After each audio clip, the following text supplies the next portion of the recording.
প্ৰিয় বন্ধু বান্ধৱীসকল, আজি আপোনালোকৰ মাজলৈ এটা নতুন ভিডিঅ' লৈ আহিছো। এই ভিডিঅ' চেনেলটোৰ নাম হৈছে লেট আছ লাৰ্ণ। দৰ্শকসকল, এই ভিডিঅ'টোৰ যোগেদি আমি এখন উদ্ভিদৰ জগতত এখন্তেক ভুমুকি মাৰো আহকচোন, যিখন জগত শ শ উদ্ভিদেৰে ভৰি আছে, য'ত সকলোবোৰৰ নাম সময়ত মনত পেলোৱাটো টান বা ইয়াক পাহৰি যোৱা হয়। সেয়েহে ইয়াৰ নাম পৰিচয় সকলোৱে সহজতে বিচাৰি পাব পৰাকৈ মই এখন তালিকা প্ৰস্তুত কৰি লৈ আনিছোঁ, য'ত চিৰিয়েলি এৰ পৰা জেডলৈ এই উদ্ভিদৰ নামবিলাক বিচাৰি পাব পাৰি। লগতে ইয়াৰ পৰিচয় আৰু গুণাগুণৰ বিষয়েও জনাই যাবলৈ চেষ্টা কৰি যাম। এই ক্ষেত্ৰত আমি আচাৰ্য গুৰু গুণাৰাম খনিকৰ দেৱক সোঁৱৰি প্ৰণিপাত জনাই তেওঁ এই উদ্ভিদৰ ক্ষেত্ৰত উল্লেখ কৰি থৈ যোৱা গুণাগুণবোৰৰ তাৰে কিছু ক্ষুদ্ৰ অংশ আমি পুনৰবাৰৰ বাবে মনত পেলোৱাৰ চেষ্টা কৰিলোঁ।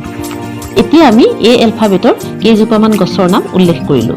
প্ৰথমতে চিনাকি হ'লো এইজোপা গছ, যাৰ নাম ইংৰাজীত এছিয়ান কটন, বৈজ্ঞানিক নাম গছিপিয়াম আৰ্বৰিয়াম, অসমীয়াত যাক কোৱা হয় কপাহ।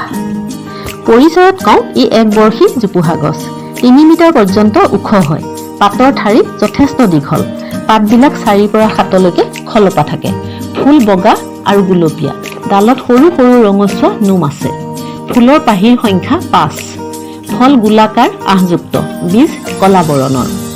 ইয়াৰ গুণাগুণবোৰ হ'ল: 1 নম্বৰ, হাওঁফাওঁ ৰোগ আৰু কাহত ইয়াৰ পাত আৰু ফুলৰ ৰস ব্যৱহাৰ কৰিব পাৰি, ই কফ উলিয়াব পাৰে। 2 নম্বৰ, পাতৰ ৰস পেটৰ ৰোগ, বিশেষকৈ পেট চলা আৰু গ্ৰহণী ৰোগত অতিকৈ উপকাৰী। 3 নম্বৰ, কপাহৰ ফুলে পুৰা ঘাওঁ শুকুৱায়। 4 নম্বৰ, শিপাৰ পৰা প্ৰস্তুত কৰা কাঠ মেলেৰিয়া আৰু অন্যান্য জ্বৰত ব্যৱহাৰ কৰিব পাৰি। এইবাৰ আহিছোঁ তালিকাৰ দ্বিতীয়জোপা উদ্ভিদলৈ। ইংৰাজী নাম এচিড প্লেন বা স্প্ৰাউট, বৈজ্ঞানিক নাম ব্ৰায়'ফিলাম পিন্নেটাম, আৰু অসমীয়াত কোৱা হয় পাতে গজা। ইয়াৰ চমু পৰিচয়ত কওঁ, পাতৰ পৰা গছ হয় কাৰণে ইয়াক পাতে গজা বুলি কোৱা হয়। পাতবিলাক যথেষ্ট ডাঠ, পাতৰ আকাৰ বহল, ফল দীঘল, গা গছ সামান্য বেঙুনীয়া আৰু সেউজীয়া মিশ্ৰিত ৰঙৰ। শীতকালত ফুল আৰু গ্ৰীষ্মকালত ফল হয়। পাতটো পুৰঠ হৈ মাটিত পৰিলেই তাৰে পৰা পুলি ওলায়। এতিয়া ইয়াৰ গুণাগুণৰ বিষয়ে জানো আহক। 1 নম্বৰ, বহুমূত্ৰ, পেট ফুলা, পেটৰ বিষ, গ'ল ব্লাডাৰ ষ্টোন, প্ৰস্ৰাৱ জ্বলা আদি ৰোগত এই পাত অতি উপকাৰী। 2 নম্বৰ, বৃক্কৰ পাথৰ ভাঙি উলিয়াব পাৰে। 3 নম্বৰ, পাতৰ ৰসে ওকণি মাৰিব পাৰে। 4 নম্বৰ, এই পাতে জণ্ডিজত পেচাব স্বাভাৱিক কৰে।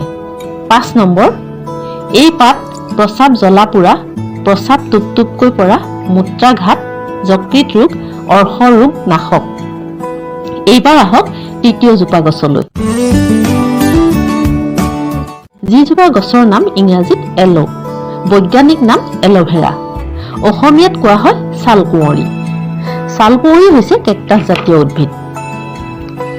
ফুলনিৰ মাজে মাজে বাৰাণ্ডাৰ টাবে টাবে এই গছ শুৱনি হৈ থাকে, দেখিবলৈ বৰ ধুনীয়া। ছালকুঁৱৰীৰ পাতবিলাক যথেষ্ট ডাঠ, পাতত আছে বিজলুৱা ৰস, পাত ভাঙিলেই ৰস ওলায়। এই ৰস অতি ঠাণ্ডা আৰু তিতা। পাতৰ কাষত কাঁইট থাকে, সেউজীয়া আৰু নিমজ এই পাতৰ ছাল, ফুল হালধীয়া আৰু ইয়াৰ ঠাৰি দীঘলীয়া। সৌন্দৰ্যৰ ক্ষেত্ৰত অৱশ্যে সকলোৱে গম পায় এই ছালকুঁৱৰীৰ কথা। ই সঁচাকৈয়ে ছালৰ ৰাণী, ছালৰে কুঁৱৰী। এতিয়া আহোঁ ইয়াৰ গুণাগুণৰ বিষয়ে। 1 নম্বৰ, ছালৰ ক্ষেত্ৰত ইয়াৰ বগা বিজলুৱা অংশটো ব্যৱহৃত হয়। ই ছালখন উজ্জ্বল আৰু মসৃণ কৰি তোলে। ই চুলিৰো টনিক। 2 নম্বৰ, এই উদ্ভিদে উচ্চ ৰক্তচাপ নিয়ন্ত্ৰণ কৰে। 3 নম্বৰ, যকৃত শক্তিশালী কৰে, বদহজমী আৰু বমিনাশক। 4 নম্বৰ, জুয়ে আৰু গৰম পানীয়ে পোৰা ৰমৰমনি ভমভমনি ভাল কৰিবলৈ বিজলুৱা অংশ প্ৰলেপ দিব লাগে। ই শৰীৰত যথেষ্ট শক্তি দিব পাৰে।